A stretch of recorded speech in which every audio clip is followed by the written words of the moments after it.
My name is James Banks, and I'm a professor in the College of Education and the founding director of the Center for Multicultural Education.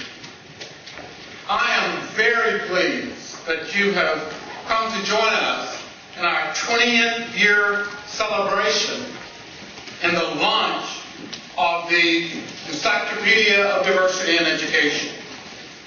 I would now like to introduce Dr. Sheila Edwards-Lang, Vice President for Minority Affairs and Vice Provost at the University of Washington, Seattle, who will give welcoming comments.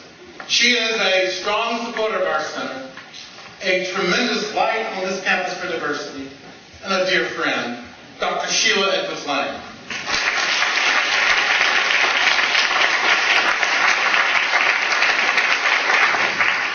Good morning. Welcome to the University of Washington for those of you visiting for the first time. I want to thank Dr. Banks for giving me an opportunity to participate in this wonderful celebration. But before I give brief comments on the center and its scholarship, I would first like us to congratulate and honor Dr. Banks for his vision and commitment to multicultural education. Many of you know that he has been a faculty member here at the University of Washington since the late 60s. He arrived at the university with a freshly minted PhD from Michigan State and proceeded to change the campus, our community, and the world through his scholarship and teaching. His earliest courses on educating minority youth served as the foundation for much of what we know about culturally responsive and relevant teaching. With the founding of the center, he has been able to launch a worldwide movement that has invigorated and challenged teaching for all children. Please join me in acknowledging and thanking Dr. Banks for his wonderful vision.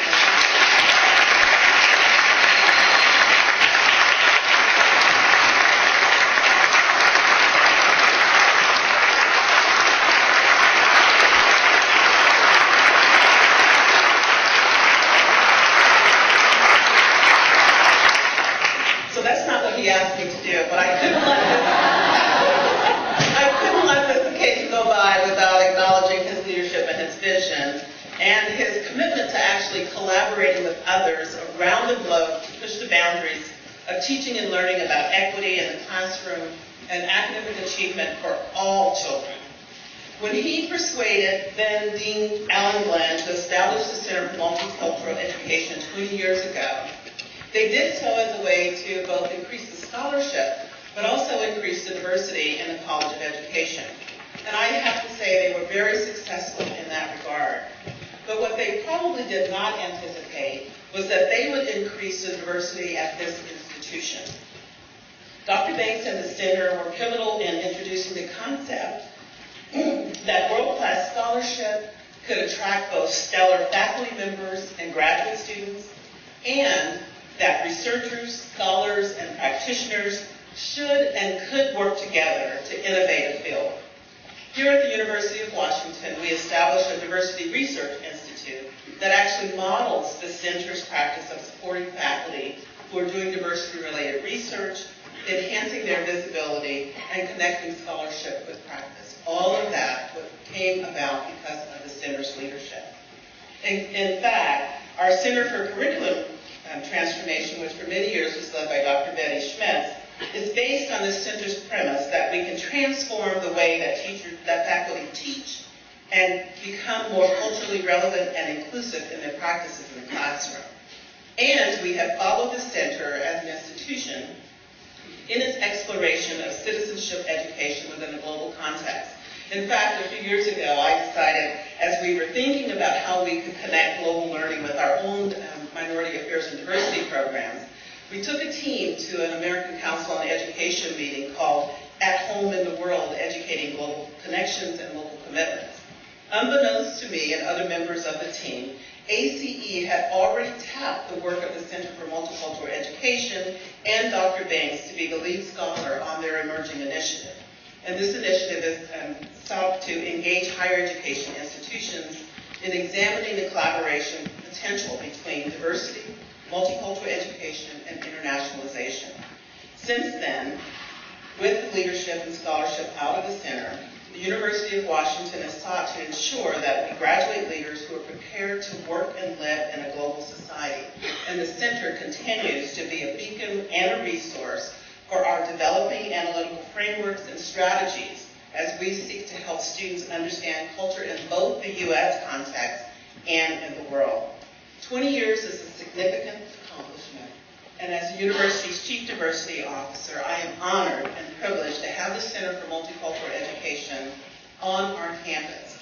As we celebrate this accomplishment today, I, like you, look forward to more years of transformative scholarship that challenges what we know about citizenship education, diversity, equity, and globalization. Congratulations to the Center, to Dr. Banks. Thank you all for being here with us today. I know that we are in for a treat. Enjoy the scholarship and comrade as we all enjoy what happens today. So thank you, Dr. Banks. Thank you, and congratulations.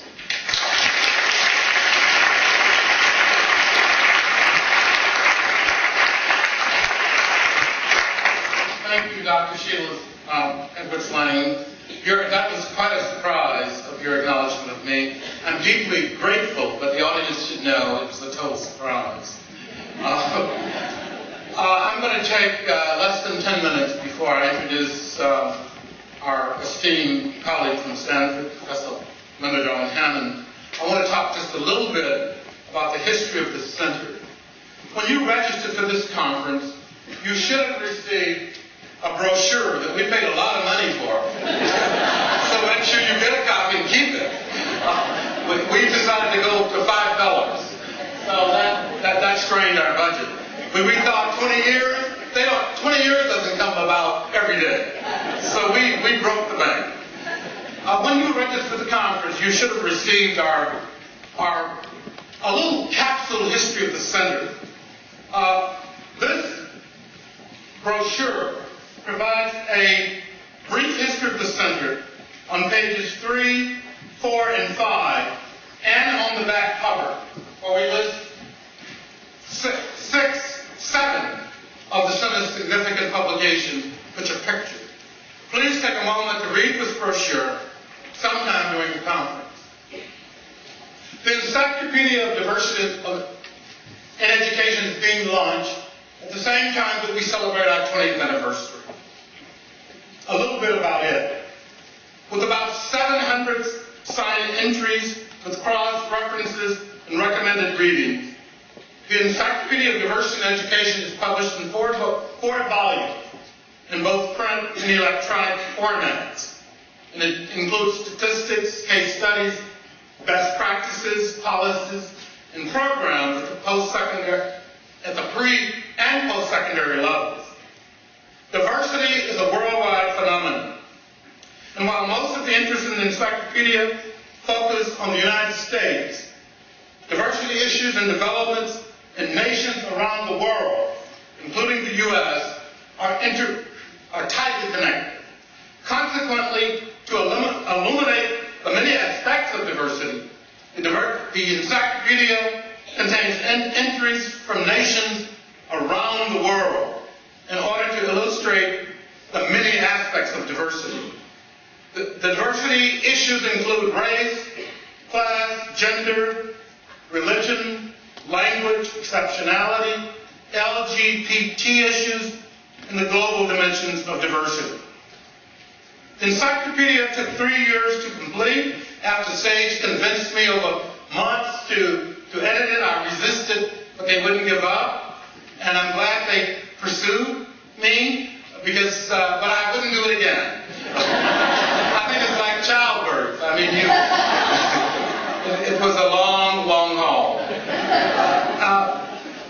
The encyclopedia took 3 years, and 66 faculty and students at the Seattle campus of UW and at the Basel campus, 66 graduate students and faculty on these 3 campuses contributed to an encyclopedia.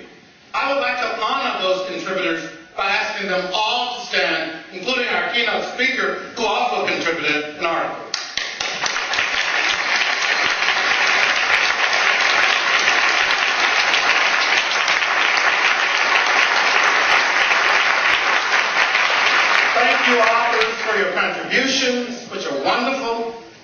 thank you for being here.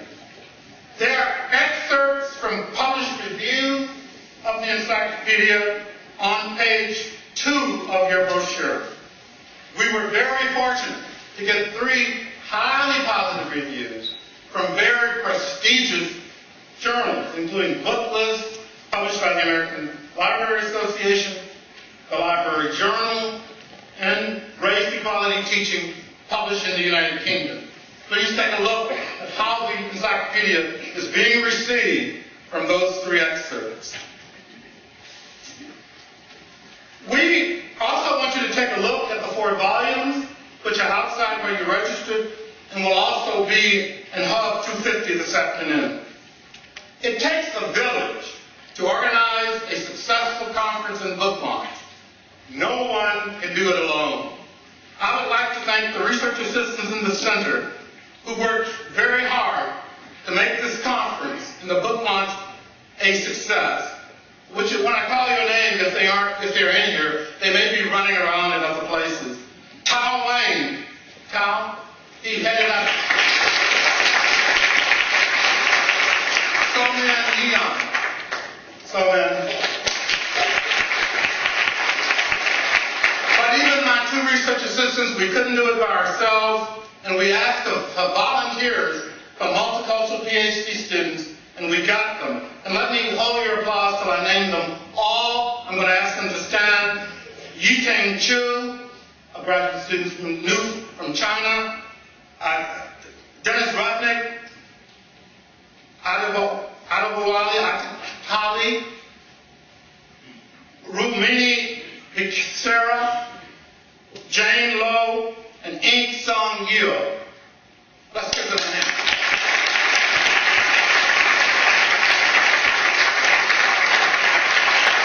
I would like to thank our dean, who had already scheduled a trip out of town when we scheduled this conference, Tom Stredikus, who's been a strong supporter of the center and has encouraged our work. And finally, I'd like to thank a person who has been a silent but persistent friend of the center even before it was established, and that's Cherry Banks. She has been an anchor who has supported the center in many silent and powerful ways. Cherry, would you stand and let us tonight?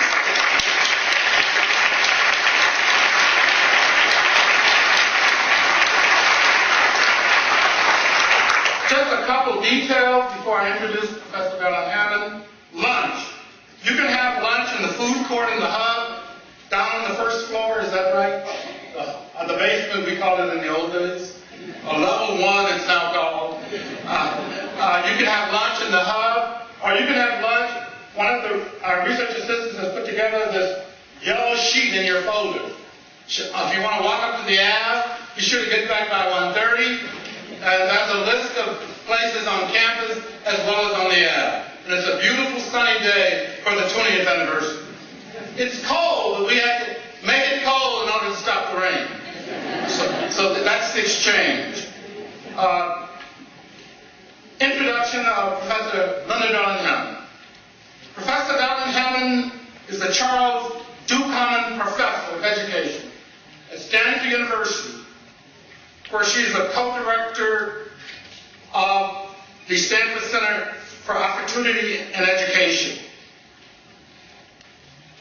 She launched the Stanford Educational Leadership Institute and the School Redesign Network. She has also served as a faculty sponsor for the Stanford Teacher Education Program. She was a former president of AERA, American Educational Research Association. Most of you know what AERA is, but we do have people from throughout the community. And she's a member of the National Academy of Education and just completed a term on its board. Professor Darling-Hammond has written a score of books in addition to the Flat Girl in Education, which she will be assigning immediately after Q&A. Among her other influential titles are The Right to Learn, Authentic Assessment in Action, and Learning to Teach for Social Justice. Professor Darling-Hammond is one of the world's most eminent educators and has received every major national award that is given to education that recognized eminence, including the Graymar Award in Education 2012, the McGraw-Hill Prize for Innovation in Education 2009, the Brock International Prize in Education 2011, and the Distinguished Contribution to Research and Education Award from AERA, the ultimate award that AERA gives for recognition of research. Professor Darling-Hammond is a living treasure, and we are honored and graced by her presence. Please join me in welcoming my dear friend, strong supporting colleague, Professor Linda Darling-Hammond, back to the University of Washington.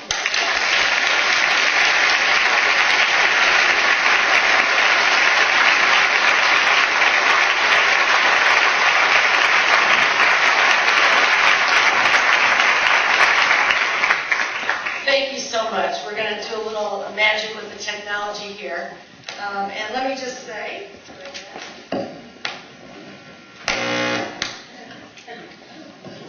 that I am delighted to be here on the auspicious occasion of the 20th anniversary of the Center for Multicultural Education. This center and Jim Banks's work have really defined the field. Jim has created the taxonomies, the lenses for scholars and practitioners to use, to think about and work on issues of culture and context, diversity and equity, opportunity and fairness. He has organized and orchestrated scholars and projects, herding cats. Many of us have had this experience, cajoling and encouraging those of us who have contributed to his many projects. Example, developing and producing articles and monographs and enormous tomes, handbooks and encyclopedias. All of you who've spent time with Jim know that he is enormously hardworking. He also has a terrible time saying no to things that trigger his strong commitment. I wish I had $1 for every time Jim told me halfway through one of these projects that he would never do another encyclopedia or handbook again. If I had that $1, I'd be a wealthy woman today. And yet he, continues to say yes when these requests come. And here we are celebrating the International Encyclopedia of Diversity in Education. Of course, the field is better for it. And somehow Jim has survived the marathons, mostly because of Cherry, I think, who was a brilliant scholar in her own right and the steady rock of their family. And I think together they managed to get through these projects. The other thing about Jim that has allowed him to build this field and to do such incredibly important work, and some of you may know this about him, he has a terrible nudge. That's how he gets all these authors to deliver their chapters. Of course, they respond out of deep respect for Jim, as well as a desire to get off of his list. And that's how I wrote this book, The Flat World in Education, which is the subject of my talk today, because, in fact, Jim decided that I should write this book after I had given a talk on the subject and written a short article. And every time I saw him for I don't know how many years, he asked me how the book was coming along. So finally I wrote it so I could get off the list. So I definitely am among those who owe a debt of gratitude to Jim for his perseverance, his commitment, and his cajoling. So I'm going to talk about the flat world in education and the thesis that I put forward in that book, which is really at the heart of the work of the Center for Multicultural Education here at the University of Washington, which is that our ability and our commitment to educate all children well is at the heart of what we need to be doing in societies and in the world at large. And the reality for us today is that the mission of education has changed. In 2000, 70% of jobs were knowledge work jobs, whereas in 1900, when we invented the schools that we now have today and are trying to transform, only 5% of the jobs were knowledge work jobs. And the goal of education in the 20th century was to get a minimum rudimentary kind of training for most people who would go into jobs in the factories and on the fields and in the mills, routine work that they would do over and over again, and to cream off about 5% of kids for knowledge work. Those are the kids who would go into the advanced courses, into the honors track, into academic trajectory. And our schools were set up to do that. And yet today, we need to educate virtually all kids for the level of knowledge and skills that we were educating a small minority for in the past. So the job of teaching, which used to be covering the curriculum and getting through the book, has been changed to enabling learning for all kids. And that's an utterly different job. It requires much more knowledge and skills and very different educational settings. The demand for skills has changed. The demand for routine skills, manual and cognitive skills has declined. The demand for non-routine analytic and communication skills has increased. And the dilemma of schools is that the skills that are easiest to teach and to test are also the ones that are the easiest to digitize, automate, and outsource. And that's really been underneath the wrenching of our economy that we've been experiencing really over the last 30 years to varying extents. So the task that we have before us is to get to something that some people now are calling deeper learning, the capacity to learn in ways that transfer and allow us to use the knowledge in new ways. And let me just acknowledge before I get to this slide, some colleagues of mine or some colleagues at the University of California, Berkeley. Now, those of you who know Stanford know that we don't like to cite our colleagues at Cal very often. We avoid it whenever possible. But there are sometimes studies that demand recognition. And there are two professors there, Varian and Lyman, who have been studying the growth of knowledge in the world. And they have been doing this for many years, but in one of their recent studies published about the period between 1999 and 2003, they found that there was more new knowledge created in the world in those 4 years than in the entire history of the world preceding. At that time, technology knowledge was doubling every 2 years. Now, technology knowledge is doubling every year. So the idea that we had in the early part of the 1900s that you could take the basket of knowledge that children would need and divide it up into the 12 years of schooling and dole it out in little dollops and have them remember that, and they would be done and ready for the world, is completely out of date. And certainly there are conceptual ideas and facts that kids need to know. We need to organize fields and give them a schema so that they can learn to learn. But the most important skills they need then are the ability to continue to learn on their own, to be able to access and synthesize information, to be able to apply that information to new problems, because the kids that we're educating today are going to be facing problems that we can't envision yet, using technologies that haven't been invented yet, and based on knowledge that is still being developed. And so it's not going to be enough to have them memorize or regurgitate a bunch of static facts that will no longer mean the same thing when they need to use them as they do today. So this deeper learning is really the goal that we have, and I'm pleased that my dear friend John Grasberg is here, who was the energy behind an effort in the last waning days of the 20th century to put together a volume by the National Research Council called How People Learn. And it really aggregated what we know about the learning process, and in particular focused us on the kind of learning that transfers to new situations that allows people to solve problems. So what does deeper learning look like, and how do we get there? Well, I'm an old English teacher, so I collect things from English teachers. And this is a collection of metaphors that illustrate students' efforts to go from shallow learning about the concept of metaphor to deeper learning, where they can actually apply this knowledge to important circumstances and new situations. So here's an early attempt at shallow learning. He was as tall as a 6'3" tree. Okay, there's an as in there, so you know it has to be a metaphor. Here's a slightly more sophisticated effort. John and Mary had never met. They were like two hummingbirds who also had never met. So you see a little bit of deepening of the learning. She walked into my office like a centipede with 98 missing legs. So you can see that kids are, always trying to take that next step. But here we see the first glimpse of deeper learning. He fell for her like his heart was a mob informant and she was the East Coast. That's a New York kid. Now that demonstrates some ability to apply this concept to an important context. Here's another. Even in his last years, Grandpappy had a mind like a steel trap, only one that had been left out so long. So we're definitely seeing the effects of, teaching and learning going beneath the surface. Here's one that I particularly am fond of. He was as lame as a duck. Not the metaphorical lame duck either, but a real duck that was actually lame.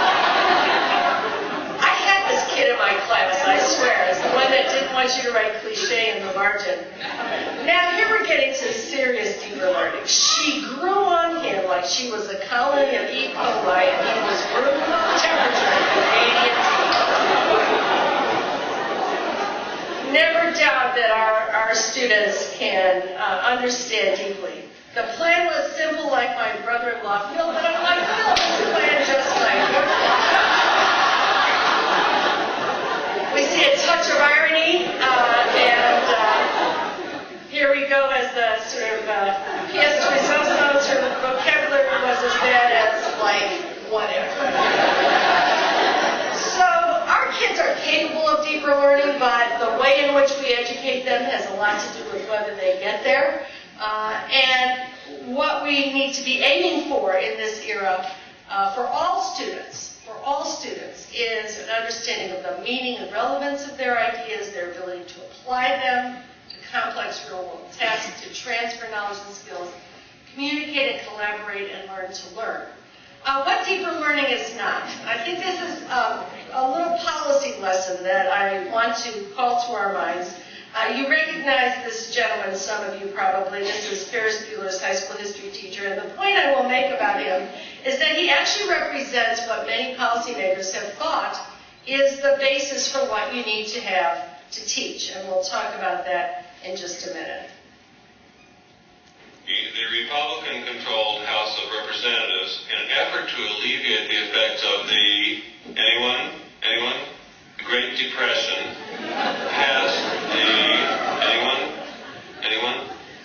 tariff bill, the Hawley-Smoot Tariff Act, which raised or lowered, raised tariffs in an effort to collect more revenue for the federal government. Did it work? Anyone know the effects? It did not work, and the United States sank deeper into the Great Depression. And so did the kids. So I'm actually indebted to John Grasberg for this little clip, which we used a lot in the days where we were trying to think about both how people learn and how teachers teach in ways that enable people to learn, in a volume that we worked on together about preparing teachers. But this guy has what many people think teachers need to have: content knowledge. He knows about the Smoot-Hawley Tariff Act and all that stuff about it, and he can say it out loud to kids. And much of our policy has been based on the idea that you get somebody who knows their content, and they can say it out loud to kids, and that will be teaching. And we are just in the phase now of beginning to move beyond that very simplistic conception of what teaching requires and is, to think about what really does effective teaching mean and how teachers can support deeper learning. So I want to show you a different clip now, and I want you to take notes about what Mary Edmonds, a board-certified teacher in Detroit, Michigan, is doing when she's teaching her students in science class. And we'll talk about this new conception of teaching. So we're going to use an egg, okay, everyone? We're going to use an egg. You see in the classroom when I asked the students, how would you get the membrane initially? That a lot of them thought, well, I'll boil the egg. Because they took their past experiences, They boil the egg, they peel it off, the membrane's right there. But I had to get them to understand that this is a living cell, and the living cell has cytosol. It has cytoplasm that surrounds the nucleus, so you can't do that. So what are you going to do? And they start cracking and start peeling off. And you ain't got no eggshell. Like hardwood. Like that's a lot of people.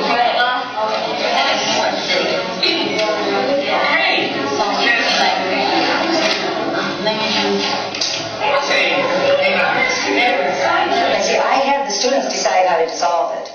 And then that made them interested. If I would have just said, okay, today you are going to dissolve the membrane of an egg in vinegar, they would have said, okay, today. And if I would ask them 2 days later, what did you dissolve? What acid did you use? They would say, I don't know, whatever you told us to. But see, now if I asked them, they'd say vinegar, and I would say, why? Because the pH is low enough to dissolve the membrane, to dissolve the eggshell without affecting the membrane. So that's why I did it. A couple of the groups broke their egg accidentally, and they thought, oh, the experiment is now a disaster. But I wanted them to understand that happens to scientists, that there's limitations in life. But the scientific word is a limitation. What's the problem? What happened? What is this? You're a scientist. Limitation. I said, why is it a limitation? All the membrane, all the shell was gone, but the membrane is off. Okay, exactly. What is this? The membrane. All right, let's look at it. Yeah. All right, can you describe the membrane? Absolutely. So, if it's rubbery, does it have pores in it? Well, we can't see them. How can you prove there are pores in it? But without a microscope, how could you prove in your scientific investigation? Because the vinegar got in. It was a perfect opportunity for them to see the consistency of the membrane and to see they can't see the pores. They cannot see the pores, but they're microscopic. Well, they read that, or they learned that in some past experience that we've done, because I didn't lecture to that. So that was a learning experience for them. What happened? It broke. Yeah, there you go. You got it. They have to feel secure in making a mistake and not thinking that they're going to be ridiculed by me or the other students in the classroom, and they have to be able to take chances. And I don't know everything, and the kids can ask me something, and if I don't know and I tell them, I'm going to look it up, they feel more secure with me asking them questions and them not knowing the answers. But the best thing to do is to go around and catch it. Catch them while they're doing it and get them to think about it. So the issue is not just access to a school, the way we used to think about equity issues in the days when there was so much denial of even basic access to schools and teaching. But it's access to teaching that enables students to learn. And so what do you see in this kind of teaching that enables these kids to learn in a way that will transfer to new situations? What did you see? Give you a minute. Don't be shy. Yes? They know what they know. They're aware of that they're learning. But she's making the knowledge theirs so that they're really able to articulate their own learning. Yeah. What else? Yeah. Asking questions. Okay. So, and scaffolding with those questions. Using the language, academic language. She is articulating the scientific language. Like every time I see this, I learn new vocabulary, cytosol and cytoplasm and all kinds of things that she's obviously tapping.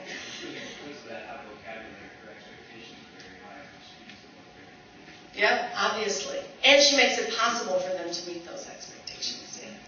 She's making them comfortable in dealing with uncertainty. Absolutely. Yeah. And that's huge in this 21st century learning world that we have. And finding the answers. What else? Yeah. There's a respect with her rigor. She has high respect for the students and communicators, her interactions. Absolutely. She's enabling collaborative discourse. Those kids were really talking with each other and trying to figure out what was going on when that membrane was cracked, or the eggshell was cracked. Yeah, collaborative discourse, and that's a lot. There's a lot of skill and work that went into building that capacity for students to work together in groups for that to have happened. What about over here, you guys? You're down sloughing off over there. Anybody? Anyone? Anyone? She was showing them that they could reason scientifically because she was listening to them. Yeah. So she was saying, well, what would a scientist think? Right. So what do you know? How do you know there's an And she kept saying, we're scientists ourselves. Right. So she's giving them that academic identity. Yes, sir. She's also providing the students with the space to speak in school and stepping back from being the individual that's providing the information. Right, right. So it's their learning. It's not her just telling. Yeah. The Sure. learning process is sort of multifaceted problem solving. Right. And she's constructed it that way. What about you guys over here? Yes. She's moving around and engaging the children, not just sitting behind a desk or standing in front of the classroom, but really moving around and touching them and Right. being engaging. So it's active. She's active. And what is she doing when she's moving around? She's interacting with the students. Right. And she's assessing, continually figuring out what do they know, what are they struggling with, how can she move them along. So we could go on for a long time, but this is really the kind of teaching that enables learning that we have to develop, and it's much more complicated than standing up and saying what you know, even if you know a lot. So that's part of the 21st century challenge that we have. We know that effective teachers, as you've said, engage students in active learning. The task is intellectually ambitious. It calls on the kids to do a lot of thinking. She's using a variety of teaching strategies, and she knows when to use which strategies for which purposes, for which kids, for which goals. So it's not like there's a little basket of tricks and she has to do the same thing over and over again.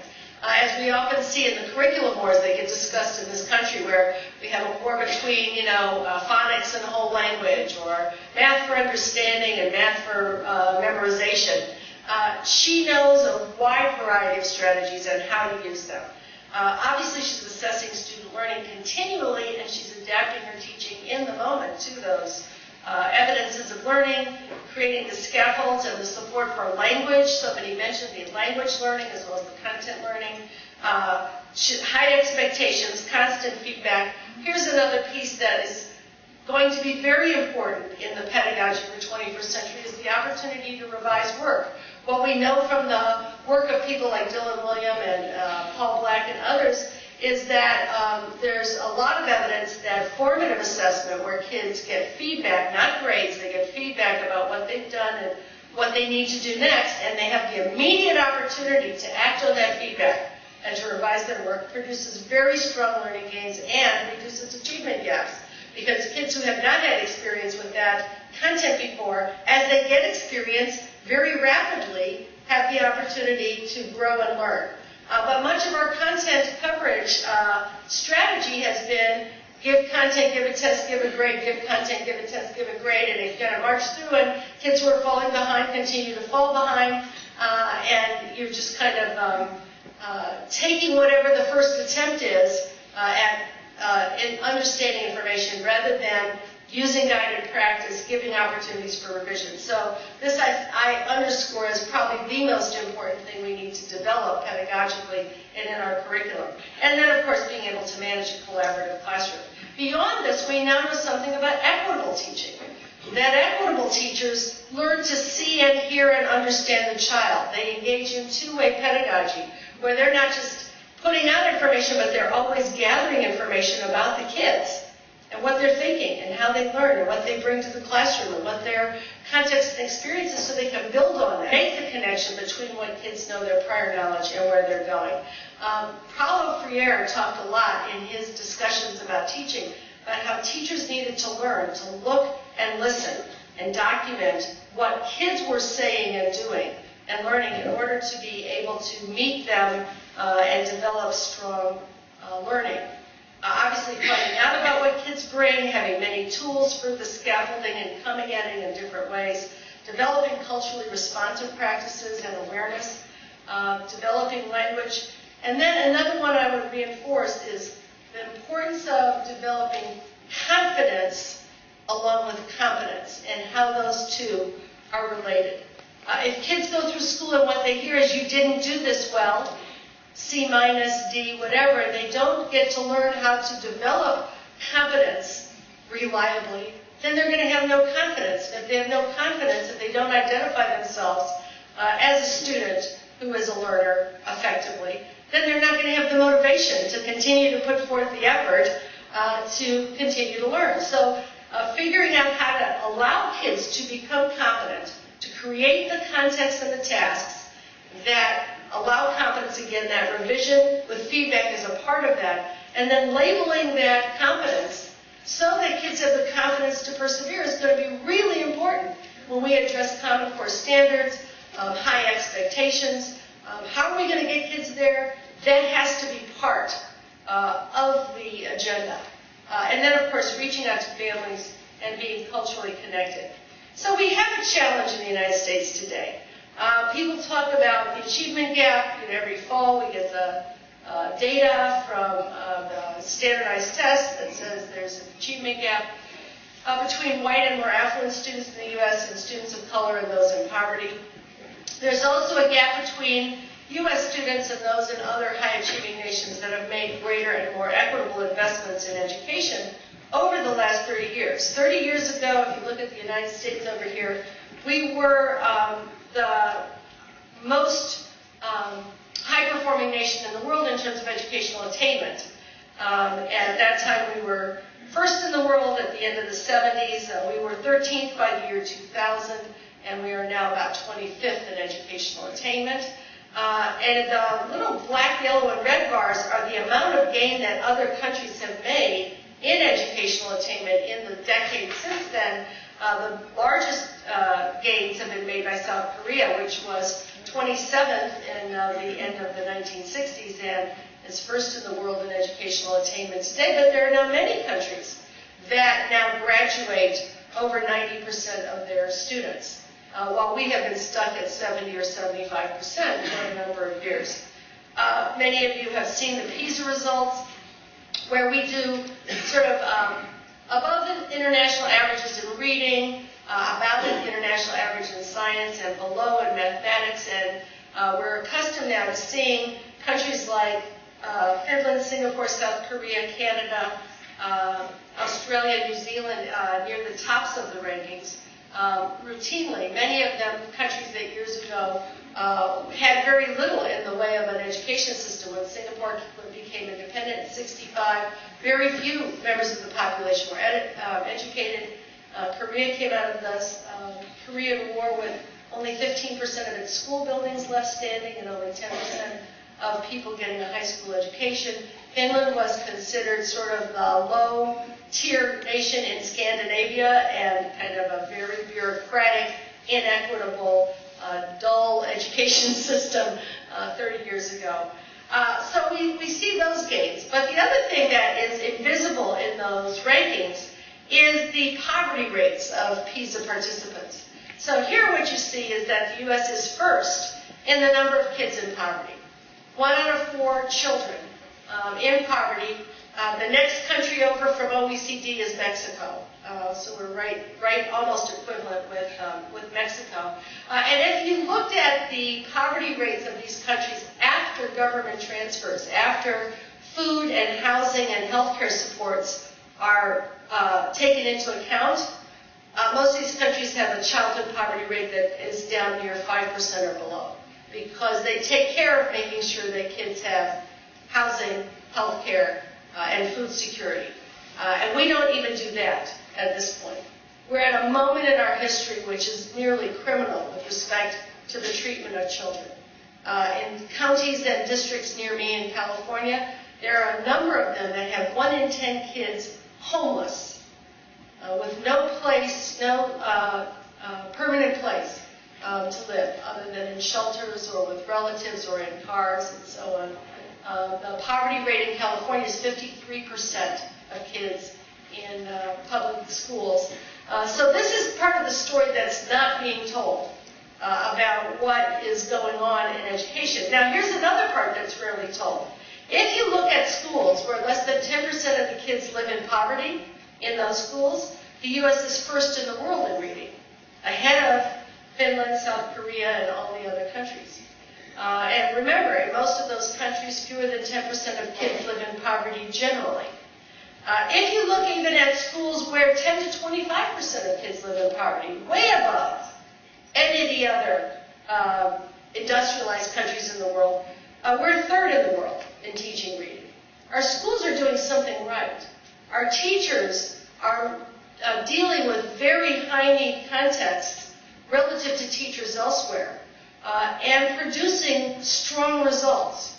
That's something that doesn't get talked about very much.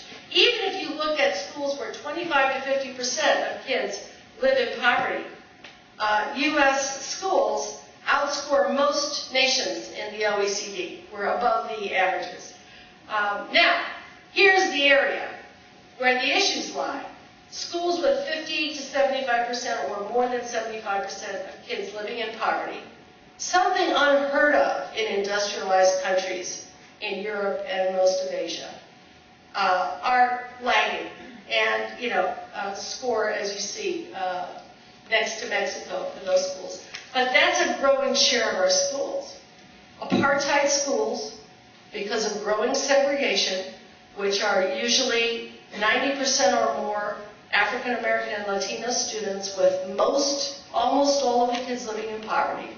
A result of the fact that we took away all the policies in the 1980s that were aimed at supporting integration and desegregation. I don't need to tell you here in Seattle about pulling the rug out from efforts to integrate schools and allowing this growing poverty.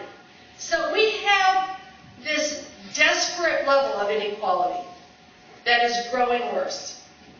It begins with growing poverty for children and growing segregation, which is much worse today than it was 20 years ago. You layer on that the fact that we fund schools inequitably, that in most states we'll spend 3 times as much on some schools as we do on others. And typically the most affluent kids are in the schools that get the most money, and poor kids are in schools that get less. That produces inequitable distributions of well-qualified educators because the salaries and the working conditions are so different from place to place. If you want to teach in a district like Oakland, near me in California, you'll earn $10,000 less as a beginning teacher than if you go 5 miles away to a better heeled district where you'll earn more money, have smaller class sizes, and have more availability of supplies and materials. That makes no sense and is not going to be tolerable in this country if we want to remain a country that has a place as a leader in the world order. That, of course, reinforces inequitable access to curriculum and produces a lot of dysfunctional schools. And you can see this now in what's happened in many urban districts. New Orleans, Philadelphia, Detroit, that are now being turned over to private, nonprofit and for-profit bidders. Sometimes we get to choose the kids that they will educate and throw others away to just enter the school to prison pipeline. By contrast, what are these more equitable and high-achieving nations doing? Typically, you will see universal preschool and health care. Almost always you will see equitable funding, schools getting equal dollars per pupil with more money going into the schools with high-need students. Typically large investments in educator preparation and ongoing support. In most of the highest achieving countries that I just named a couple of minutes ago, teachers go into, they're carefully selected to go into preparation that is completely funded by the government with a salary or a stipend while you are training. And typically with mentoring and professional learning thereafter. Interestingly, the top achieving nations have a very broad, thoughtful whole child curriculum, which does not skimp on the arts, on foreign language teaching in elementary grades, on social studies, history, civics, government, extracurricular activities, etc. And performance assessments rather than multiple choice tests, focused on higher order skills, written essays and oral examinations, and increasingly in places like Singapore and Hong Kong and Australia and the UK, project-based learning that is part of the examination system developed and scored by teachers. And a focus on multilingual, multicultural education. Quite often when you think about international comparisons, people say, well, those people don't have diversity. Singapore is a nation of multiple groups with 3 official languages. And every child studying their mother tongue as well as 1 or 2 other languages throughout school. In Finland, there are 3 official languages, and students are studying those languages throughout school. And the Finnish national curriculum is very focused on multicultural teaching and learning. You can go to schools in Helsinki where 30, 40, 50% of the population is from the Middle East, North Africa, and Eastern Europe. And any nationality or language which has at least 3 students gets its own language courses. So in the elementary school, most kids are studying multiple languages. Arabic is a common language. Russian is another one. Chinese, etc. So this idea that we are members of the world, that we're building a multicultural, multilingual society is very prevalent. In Singapore, the housing estates that we would call projects, which look like the Bronx co-ops, big, tall, concrete buildings with very spare little apartments. 80% of people in Singapore live in public housing. In those housing estates, they have to be populated by people from different racial, ethnic, and national backgrounds, so that you build integration and diversity into the living space. And no matter what the state of those apartments, which are usually very, as I said, spare, concrete, not at all fancy, but kids come down into the bottom of the housing estate, and there's a beautiful school with a grand piano as you come in at the entrance, and artwork on the walls, and computers in the classrooms, and well-trained teachers in each place, and extracurricular activities, and a full curriculum for every child. So we need to get outside of the parameters that have allowed us in this country to think that what we are doing in low-income schools and communities is okay. It is not okay. It is an antiquated system that cannot sustain us in the 21st century. In order to pay for the Social Security and the health care that I will want soon, and many of us will need, we need every single person in this country working at a high wage and paying a lot of taxes. We cannot afford to be the #1 incarcerator in the world with 5% of the world's population and 25% of the world's inmates. We can't afford a school-to-prison pipeline that now in many states costs us more money than we are putting into public higher education. The 400% increase in inmates and the 900% increase in the cost of prisons is eating away the education dollar. We will spend $50,000 on an inmate in California who we would not spend $10,000 on 10 years earlier when he was in school, to be sure that he became literate. Most inmates are high school dropouts, and most are functionally illiterate. So this equation doesn't work for us. What are these nations not doing?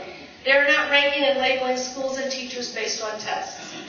They're not deprofessionalizing teaching. They're not closing schools or disinvesting in education. If you look around the world, there are some nations that are pulling the rug out from education funding. England is one of them. These are hundreds of thousands of students who've mobilized in countries around the world to demand an education.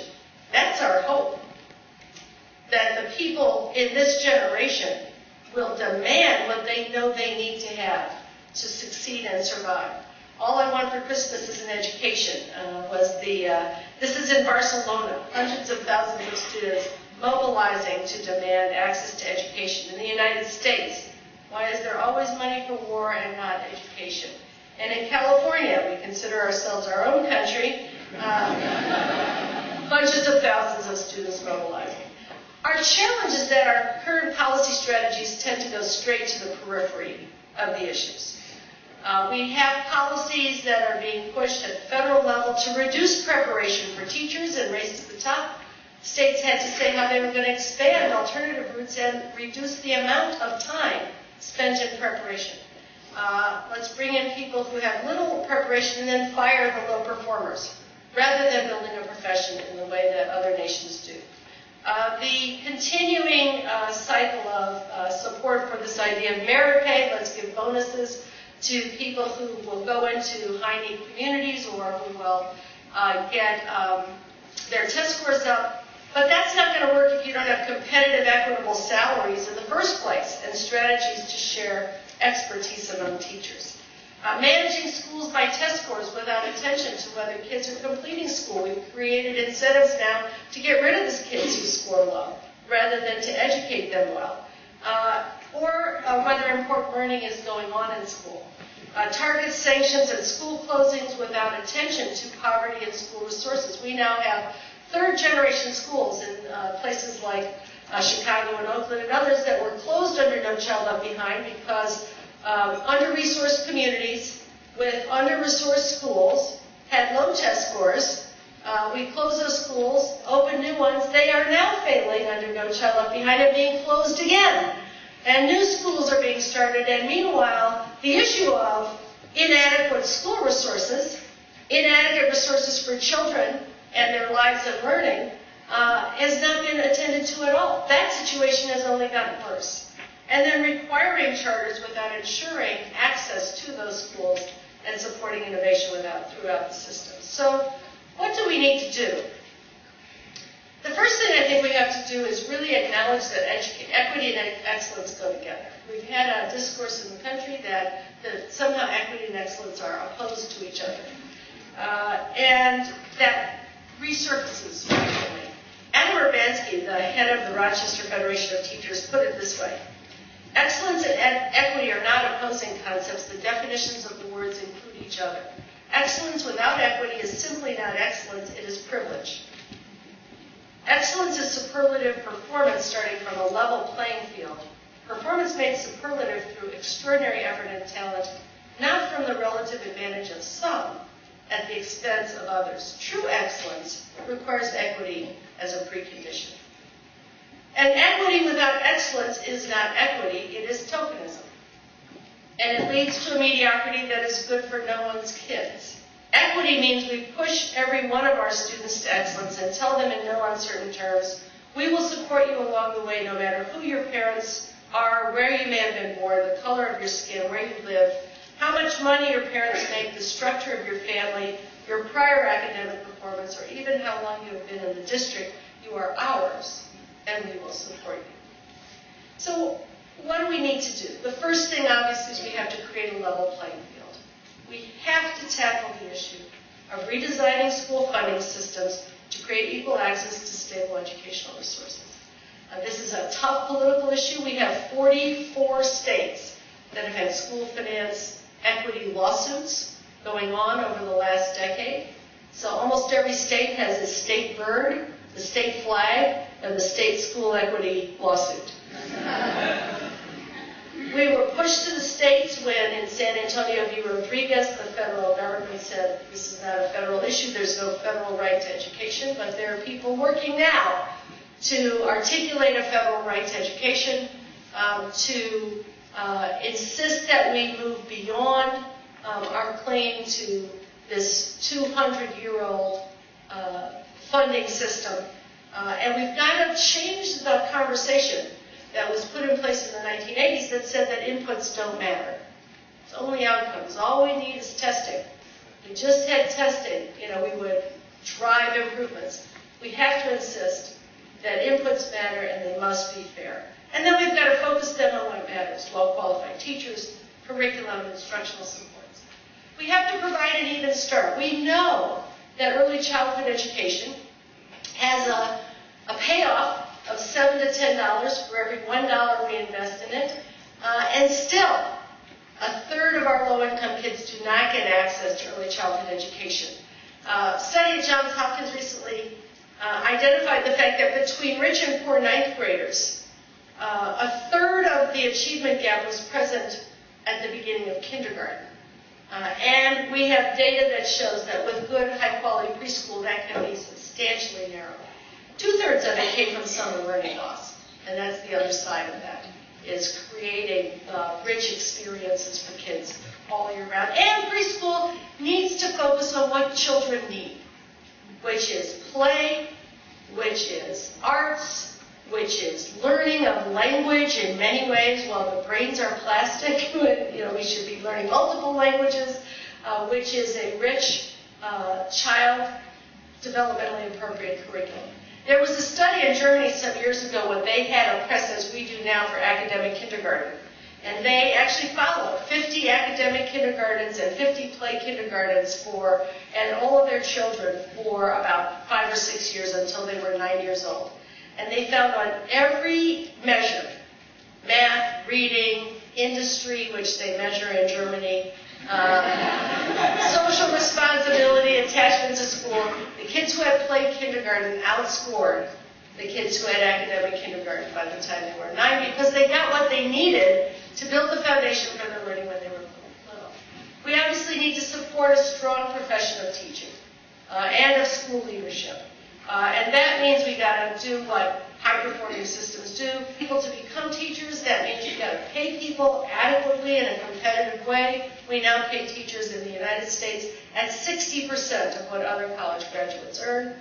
That's not acceptable, and it is not competitive with others in the world. You have to pay for their education. Obama said when he ran in 2008, if you will teach, we will pay for your education. Let's remind him of that promise. And then we need high-quality preparation, and I'll say more about that in a second, and we need to be sure that then the school system is able to support the instruction that teachers can give. In high-achieving nations, you'll find that extensive initial preparation is usually followed up with intensive mentoring and sustained learning opportunities embedded in practice. In many countries, teachers have 15, 20, even 25 hours a week to collaborate, to plan lessons, to do lesson study and action research projects, peer observation and coaching, and additional learning time. If we want great teaching, we have to be able to put the time into developing great teaching. We also have to move towards strong clinical preparation in model schools connected to universities, as Finland has. In preparation for finished teaching, every person goes through a model school that is staffed by great teachers, totally connected to the university, and where the clinical work and the research that they're studying come together, theory into practice. It's the same invention as the teaching hospital in medicine. In 1910, when the Flexner Report came out, that was the innovation that Johns Hopkins University had put in place that then became the model for medical education. You learn to teach by teaching under the wing of great people while you're studying the theory, child learning, curriculum, and so on. That makes that come together. That's going to be essential. I think that performance assessments, like the ones that Washington State and California and others are working on as a way to license teachers, drive home the importance of learning to practice in practice and demonstrating that you can practice. We need the equivalent of the bar exam or the medical license exam created by professionals to measure what good teaching really consists of and can do. And then we need to put in place that collaborative work on curriculum assessment, child study, with coaching and problem solving that is the guts of good professional learning opportunities. We know that drive-by, spray and pray workshops don't work. We've been there, done that. We have evidence about that. We've got to help districts learn to construct professional learning opportunities that are sustained, continuous, embedded in practice. And I'm not going to take time to show you what I was going to because I'm running behind, but the point that learning about practice in practice pushes us to identify expertise in our schools and organize the wonderful expertise that we have on the part of teachers and school leaders so that others can learn from them. And that's a neglected resource. Fourth, we have to focus on the right kind of learning. We have to revise assessments, and we have to stop using them to allocate rewards and punishments. We have to start using them to inform curriculum development, inform professional development, and inform the transformation of learning. Expectations for learning are changing. You know this. You've been in, anybody who's an educator has been in, the Common Core workshops or 21st century learning, knows that there is a need to learn, to communicate and work in teams and solve problems and conceptualize and create, innovate, and criticize, etc. This particular slide actually comes from Hong Kong as they were organizing their own reforms, but you'll see this all over the world. And then you look at the tests that we've become accustomed to preparing our kids for, and ask yourself, which of these abilities are evaluated on this test? And if you think hard, you might be able to say, well, there's a little bit of communication when you have to write a one-sentence answer to the question of whether a hamburger is an example of stored energy. You might say that you have to manage yourself to get through the test. So that's a skill. But this is what's going on in Singapore now. In the assessments for the science examinations, in addition to an open-ended examination with problems and so on at the end of the course, every kid has to do a project in every one of those high school science courses where they design a problem, conduct an experiment, observe, collect data, analyze the data, write it up. It looks like a small science article in a journal. And the same thing is going on in Australia, in Queensland and Victoria, and in the UK and their GCSE system, and many other countries in the world. And we're just beginning to get to a place where the advanced placement courses are beginning to embed a few of these kinds of things. And again, I'm looking at John, who's been working on advanced placement environmental science. Yes, the whole team. Thank you. And Jim and others who've been developing this kind of intervention in the United States. But we've got to move much more rapidly in the direction of serious learning with student-initiated management of content, or we're going to be left in the dust. And finally, we have to scale up successful school models. The factory warehouse models that were invented for the challenges of education a century ago are not the ones that are likely to be able to get us to where we want to go in the future. We need schools that personalize so that kids don't fall through the cracks, that deliver this kind of rigorous and relevant project-based instruction, and develop a culture of respect and responsibility and revision. As one student said in New York in a school that we were studying for its extraordinary outcomes of graduating 90% of kids and sending 90% to college in a low-income, high-minority community, schools should not be mass production. It should be loving and close. This is what kids need. You need to love to learn. And I think that's something that gets forgotten in all of the data and crunching that goes on today. It's a school where every kid has an advisor. Every advisor has a small number of kids for 4 years through high school, where it's impossible. Teachers work in teams. It's impossible to fall through the cracks. Schools that have performance assessments, where kids graduate by portfolio. They've done scientific investigations and social science research papers and literary analyses and arts portfolios. And the student said, when you take a test, you don't feel like you need to know it after it's done. The portfolio sticks in your brain better. And I think that's, a good way of putting the test, that we've got to get to a place where the learning is meaningful and it stays with kids. And finally, as a parent put it at San Francisco Community School, where they work closely with families. At our school, there's a partnership between parents and teachers. It feels like we're both raising the same child. And that can only happen if schools are designed so that teachers have the time and the opportunity to work closely with parents. It can't just be squeezed out of the existing assembly-like school models that we currently have. So what can we do? I think we need to keep at the front of our minds what John Dewey said some years ago. What the best and wisest parent wants for his or her child, that must the community want for all of its children. Any other goal is narrow and unlovely. Acted upon, it destroys our democracy.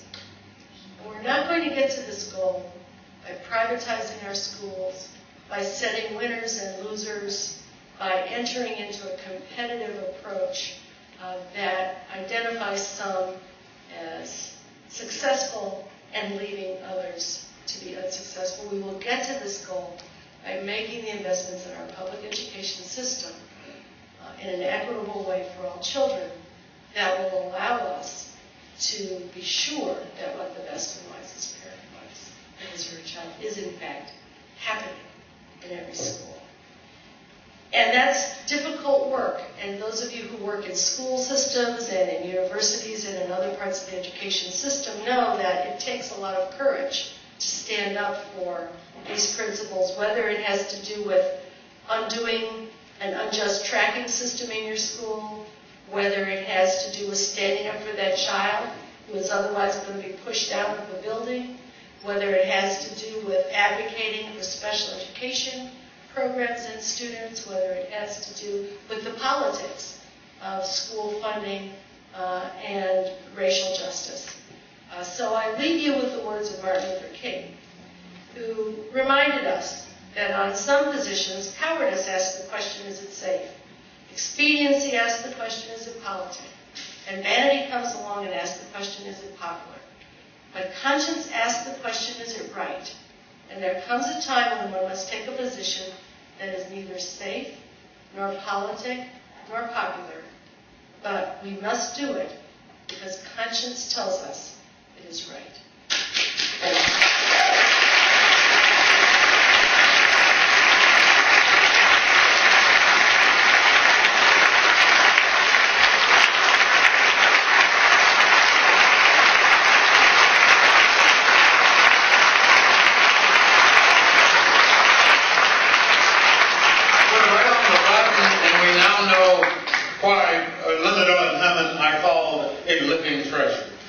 She reaffirmed that impression again today. We are right on schedule, and we're going to do a few questions before we ask Linda to go over and sign the tall stack of her books. We're also going to ask Tyrone Howard, first Tyrone, who's speaking this afternoon, and from Sensor for his awesome, to go and sign books when Linda signed books, because we thought we'd lose a few of you this morning, but we want you to sign their books, even though you can sign their books this afternoon. Tal, how are we handling questions? Okay, please raise your hand and you'll bring them the mic, or he'll bring you the mic. So we'll take a few questions before the book's signed.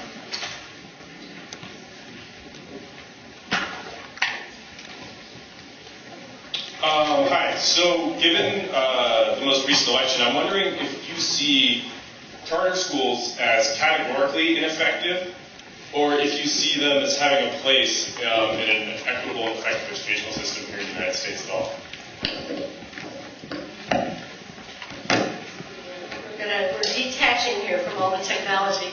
I think that charter schools that operate as public schools, that truly are fully accessible to all students, that admit and keep students with special education needs, English language learners, students who have other acute learning and family needs, that offer innovative practices, and that function with public accountability can play an important role in a public education system. And we have examples of some charters that are doing all of those things and providing very good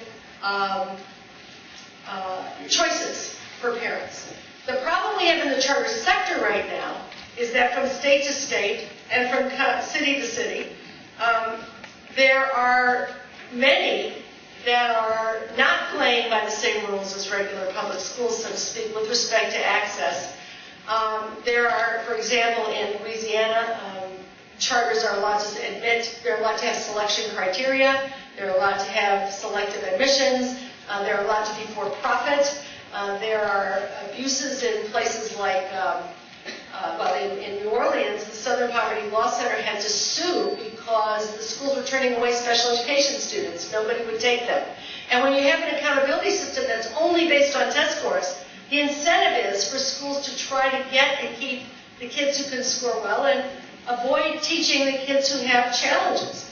So we have to figure out how to do this. In Ohio, for-profit charter companies came in and have taken a lot of money.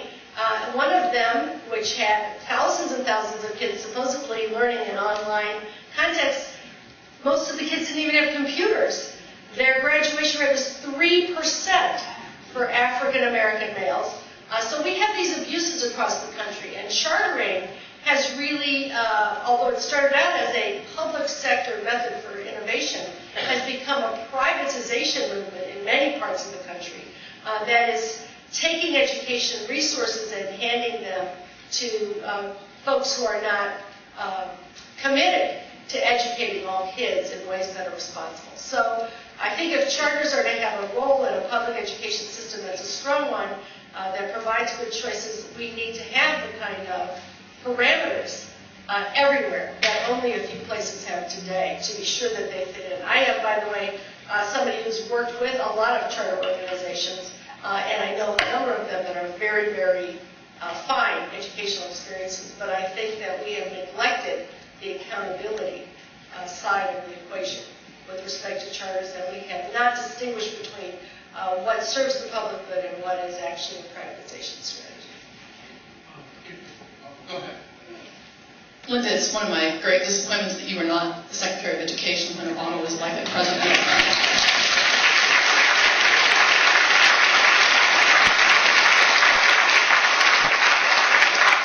I still hold out hope that you can help us influence the federal government and our state government. So, in my estimation, we're moving way too slowly. What recommendations do you have for us as educators, as parents and citizens about influencing the education agenda at the federal and the state level? I think it was Nancy Reagan who coined the policy strategy of just say no. There is some truth to being clear about what states will and won't do. I think it's been challenging to have both race to the top and waiver strategies that have required states to adopt, in some cases unproven, and in other cases proven to be problematic, strategies as conditions for receiving federal money. In California, we did an analysis of what it would cost us to implement the race to the top requirements.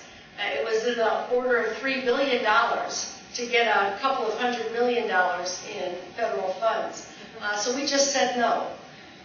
We just said we're not going to endorse the preconditions that we think in some cases are unproven, in other cases are unwise, and in all cases are too expensive to allow us to focus on educating our kids. So I think there is a need for states to, education is primarily a state responsibility, to take back that responsibility and say, what do we know about how to educate kids, and what are we going to do as our primary responsibility to educate our students? I think states can band together to find creative ways to implement useful ideas. And certainly some of what reformers are looking for in cross-state contexts can be made very productive. States that have adopted the Common Core State Standards can do good work around those standards, should insist on building the right kind of assessments, should insist on using those assessments for the right kinds of purposes, should make the investments in the development of educators who can teach those standards. Many states, Washington among them, did extremely good work around standards-based reform beginning in the 1990s, before No Child Left Behind came online. And I think we need to return to the roots and the talents and the expertise of people in states to put back together a thoughtful, supportive system for moving the thinking agenda forward. Kat was next. Did you give the mic to Kat? Thank you. I wonder, Lynn, if you'd talk a little bit about the TPA, and particularly in the context of the concerns that folks have been raising around the country on the connection with Pearson, which has been quite problematic and has led to actually a little incipient just say no movement here in the state of Washington around the TPA. So for those who don't know what the NTPA is, maybe I should start there. I mentioned briefly in my talk that one way to begin to really move teacher education, and I would also argue administrator preparation forward, is through the use of performance assessments for licensing that are good representations of teaching. And in teaching, we've had testing because back in the 1980s, schools of education were not trusted to be the sole arbiters of licensing teachers, so basic skills tests and subject matter tests and other, sometimes multiple choice tests of pedagogical knowledge came online. And those served some public purpose to reinforce some confidence in decisions about licensing, but they're not highly related to the ability to teach. And they don't actually drive practice in schools of education to focus on the things that are important for candidates to know. So some of us have been involved for many years in efforts to redefine assessment of teaching, beginning with the National Board for Professional Teaching Standards back in the 1980s and early 1990s, where for the first time educators dominated the board and came up with a portfolio where videotapes of teaching and commentaries about plans and teaching and evidence of student learning are compiled and scored to see if teachers have reached a level of accomplished practice. That gave rise to assessments in Connecticut and California to create such assessments for beginning teachers. Cap and I worked together in California on the performance assessment for California teachers, which was the result of a law there asking that there be a performance assessment to see if teachers could really teach. And we found in that work that the capacity of candidates to challenge that assessment and of schools of education to enable them to do so, and the feedback that we got was a huge positive influence on our ability to prepare teachers more fully for learning about practice in practice and demonstrating that they could really teach. And we found, furthermore, that the performance assessment was correlated with later teaching effectiveness, unlike other tests have been, that it was viewed as valid by candidates and programs and as useful in improvement, and that it did not have the discriminatory effects by race and class and ethnicity that other teacher tests have had. So that effort began to become national, in part when CAP came up here, and other people moved to other states, and people started to look at this, and we were getting calls from Washington and Tennessee and Connecticut and other places saying, can we do this performance assessment in our universities? And that grew into what became a multi-state effort to create a nationally available performance assessment for teachers. And now I'm back to where your question starts. That has recently been named the NTPA. And an effort of 26 states, 160 plus schools of education, the American Association of Colleges for Teacher Education, coordinated by a team at Stanford to make this kind of assessment nationally available. In the course of it growing, we hired Pearson to administer this very large test because it grew beyond what a handful of people could do in a teacher education program by themselves. And there is a conversation that Cap is alluding to where some folks have now said, well, Pearson controls the test, is corporatizing education. And I understand the concerns about corporatization. Those are legitimate, widespread concerns in education generally.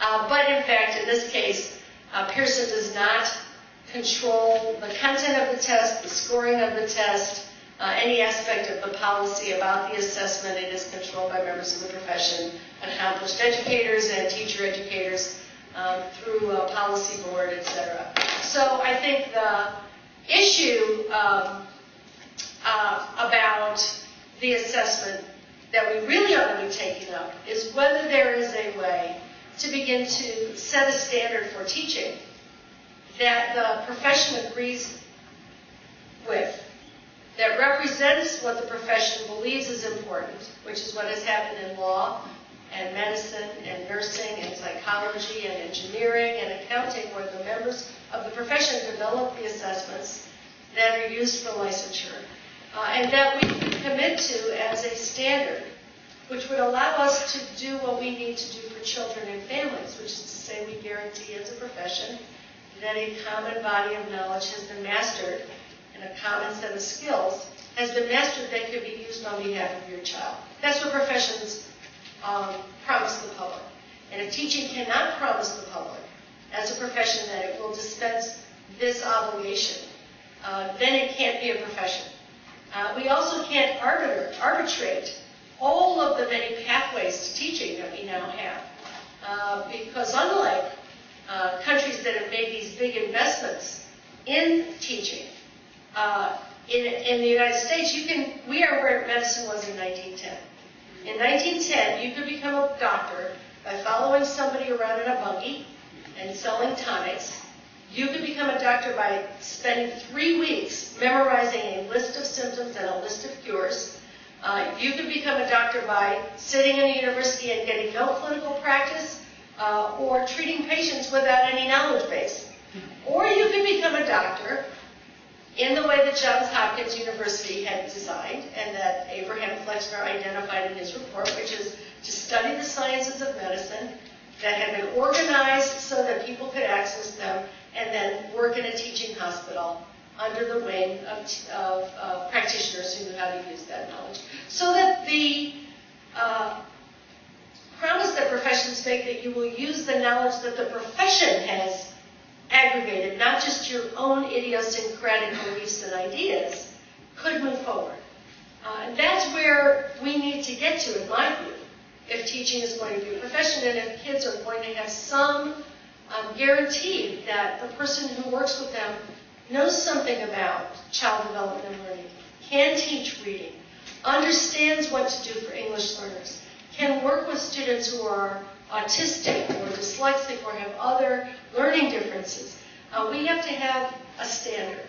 And in my mind, the performance assessment, which overwhelmingly is met by candidates and preparers of teachers and educators in the field as valid, as representing the knowledge base, is a very good first step in that direction. We'll take one more question because we're going to start on schedule so that Walter Parker's panel can start at 11.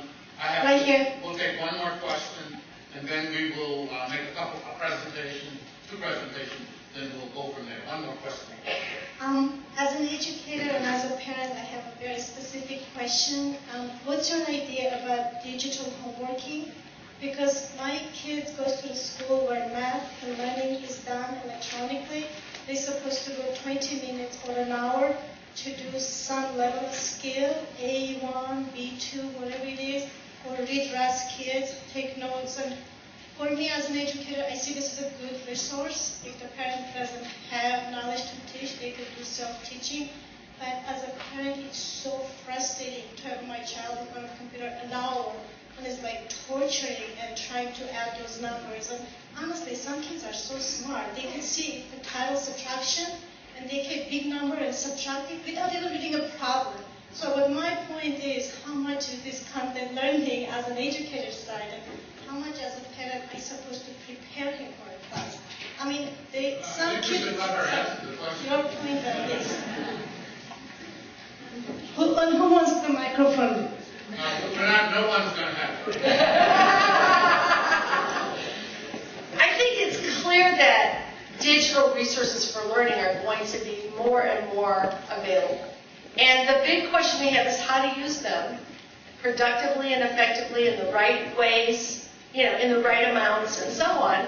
And I think there's a lot to be learned about this. There's a lot to be learned about what works under what circumstances, for what kids, in what contexts.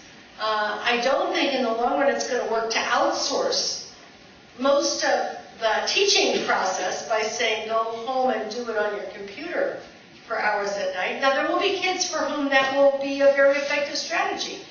And there will be kids for whom it will be a much less effective strategy. And the challenge for schools, as it is in everything else, is to figure out for each kid what's the mix of resources, human resources, digital resources, working, in groups, working individually, all of the different pedagogies and technologies we have, And I think we're going to go through a period, and I think we're in it and you're experiencing it, where people are experimenting with strategies that may not be productive for all students in all contexts.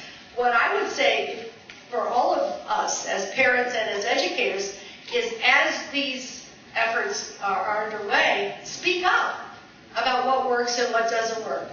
Push the profession to be thoughtful and sophisticated and nuanced about the uses of digital and other resources in teaching and learning, because at some point people have got to figure out what the right balance is and what the right mix is for different kids and different purposes. We have a small presentation to just symbolize our deep affection and admiration for your work from the staff.